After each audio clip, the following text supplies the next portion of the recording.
Lestari. Nah, garis saja ya. Nampak semua kan, Om? Iya. Halo teman-teman, assalamualaikum warahmatullahi wabarakatuh. Gimana kabarnya? Apakah kalian masih puasa? Hehehe. Selamat yang menjalankan ibadah puasa dan semangat juga walaupun tidak berpuasa bagi umat yang lain. Jadi saya kali ini teman-teman saya dapat telepon dari teman saya. Dia mau datang, dia mau ngasih ke saya ada ular, termasuk ular langka juga lah. Dibilang langka, ya buktinya masih jarang orang memelihara gitu. Walaupun itu hasil alam, jadi ya lebih baik saya bilang langka gitu, karena masih jarang orang memelihara. Jadi dia itu karena saya buat konten, dia mau memberi saya, cuma tujuannya harus dirilis gitu teman-teman. Jadi tujuannya harus dirilis. Jadi kita tunggu aja, dia udah di depan. Oke. Oke. Ya. Om putar aja. Ya benar. Jadi jadi teman-teman dia udah datang, dia mau putar dulu. Dia udah lupa kemarin. Jadi kita tunggu dulu ya, dia apa.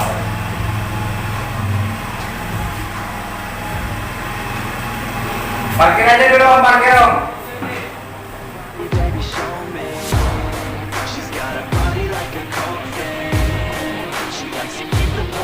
Banyak aja kabunya ya kalau pakai pasang ini.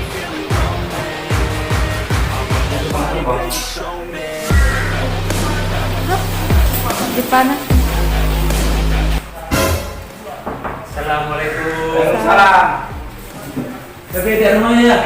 Oh. Beda kan? Cantik. Ini Om Alif. Dari sini. Sini ya Om. Duduk. Jadi katanya dapat rescue ini Iya. gimana? Dari rumah warga. Dari rumah warga? Iya. Hampir dipukul orang lah. Iya. Di sana ular ini sering dipukul orang, Om. Berarti sering dapat mati juga lah kalau Iya. Sama warga, sama petani, karena sering dikira ular kobra. Padahal kan ular itu nggak ini buka tedung. Kenapa disering? Karena motifnya mirip. Karena motifnya. Iya. Lucu juga kalau aku lihat sih. Ini dia ularnya. Ini Om. Ini siapa nih Om? Ya ini keluarga dari kolibrit ya. Kolibrit. Ini Fuska. Jadi ya dibilang langka mesti kalau bilang orang nggak langka, tapi orang jarang memelihara. Jarang karena apanya saya kurang ngerti, karena sulit didapat atau gimana ya? Atau kalau gampang mati pasti orang udah banyak pelihara gitu. Atau karena jelek atau apa kayak nggak tahu. Tapi kalau menurut saya ini cantik. Jadi di bagian apanya ini ada putih ya. Di ininya ini ada hitam. Nah, hitam panjang gitu. Kalau lihat dari posisi badannya ini kayak apa? Ular king koros, ya kan? Iya mirip. Ular king koros. Kalau king koros ini kan dia nampak tulang nih, kayak tulang tengahnya ini kan. Kayak tulang tengah ya, bukan si tunggalnya, tulang tengah nih. Dia kayak segitiga gitu. Nah, kalau koros dia bulat, ya kan? Cuma kan ini adanya ini kita dapatnya di Sumatera Utara, daerah sebelum Sibulangit lah gitu ya. Jadi kalau lihat dari kepalanya itu matanya melotot ke muncungnya ke depan gitu ya. Cuman tidak berbisa karena ini kan kayak bulatan telur oval gitu. Jadi tidak berbisa. Jadi persisnya kayak ular jali. Jadi ini kalau kebiasaannya nggak beda jauh sama ular jali sebenarnya. Iya. Karena dia gini aja kan gini, karena kepalanya goyang-goyang, gini goyang-goyang gitu. Karena peraga bisa ya kayak gini. Pokoknya dia sering kayak ular kobra, cuma dia nggak mengeluarkan tedung. Begini cuma nggak ada tedungnya, kayak berjemur. Mungkin itu juga yang buat sering dibunuh warga ya. Iya, orang menganggapnya itu ya kan image ular ini jelek kali di mata masyarakat. Kira-kira gitu ya. Jelek lah kalau apa ya. Jadi beranggapan ular itu udah suatu yang jijik, jorok, berlendir, berbisa, mematikan apalagi. Nah seperti itu. Padahal kan di daerah pertanian sana ini banyak bantu mengurangi hama. Nah banyak. Tapi kenapa dibunuh juga sama petani gitu? Iya, karena mereka juga kurang edukasi, mereka juga nggak ngerti harus gimana. Intinya ular itu berbisa aja, mereka anggap gitu. Itu aja. Jadi ular ini sebenarnya makanannya, kalau kita baca sih ada ikannya. Dia makan juga ikan. Nah, kemarin pun diketemukan dekat air juga deh ya, kayak masuk ke dalam air gitu ya sama warga ya. Jadi baru ketemu sama Bang Alif ini baru ditangkap. Ya burung dia makan, karena dia sering ini ya, di bawahnya kayak sungai, terus di atasnya itu ada ranting, dia sering berjemur di ular. Jadi tapi kalau masalah garangnya, karakternya, masalah garangnya lah ya, dia nggak garang ya. Enggak nih, beda sama king koros.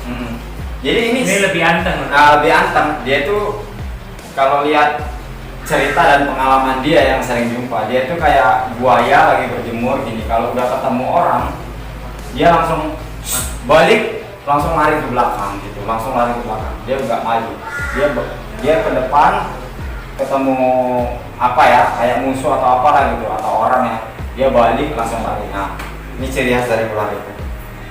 Tapi ular ini walaupun dia di alam, kalau kita lihat dia ini nggak ada cacing, kalau bisa kita bilang mulus. Lihatlah di sini, coba di close dari mulai ini ya. Nah, ini dari ini, tuh lihat dari sini, tuh. Nah, lihat. Kalau kita bisa bilang 99%, kalau saya bilang 100% takut kelewatan 1%, jadi payah. Saya bilang 99% aja. Lihat di bagian ekornya, nggak ada ini termasuk. Oke. Nah, cuma di bagian ini saya yang ngakal. Kalau saya rasa ada putus sedikit aja. Berarti 1%-nya inilah kurang lebih mohon maaf. Namanya di alam. Nah, kalau di alam dia besar, kebanyakan itu kecil yang mulus. Kalau besar, dia kebanyakan tidak mulus. Karena apa? Mungkin di saat dia birahi, di saat dia rebutan makanan dan sebagainya, itu ada kontroversinya di alam. Jadi kebanyakan kalau yang besar itu kebanyakan minus, banyak laporan. Jadi tujuan Bang Alif kesini ini mau memberi saya, tapi harus dirilis. Kita mau nyari lokasinya kira-kira yang tepat, yang aman dari warga lah gitu. Gimana kira-kira? Kalau saya sih kurang paham. Ya, omnya dapatnya di mana? Nanti kita agak ke dalam ke hutan itu aja. Ya. Intinya kita jauhi dari itu aja. Gimana? Takutnya kalau pinter-pinter saya jadi ntar pasangannya juga nggak ada, makanan juga dia dapat sulit. Mungkin yang di daerah yang ada penyebaran ular ini lah ya. Iya, yang om tahu ini dapatnya di mana. Tapi yang jauh ke dalam, agak ke dalam gimana? Jadi teman-teman mungkin gitu saja lah. Jangan lupa ikuti terus kelanjutannya supaya merilisnya. Tahu ya, kita ngerilisnya nanti. Ini ularnya ya, kalau harga tetap ada harga. Jadi begitu teman-teman. Sampai jumpa lagi sama saya Eir dan ini Alif. Oke. Assalamualaikum warahmatullahi wabarakatuh. Dadah.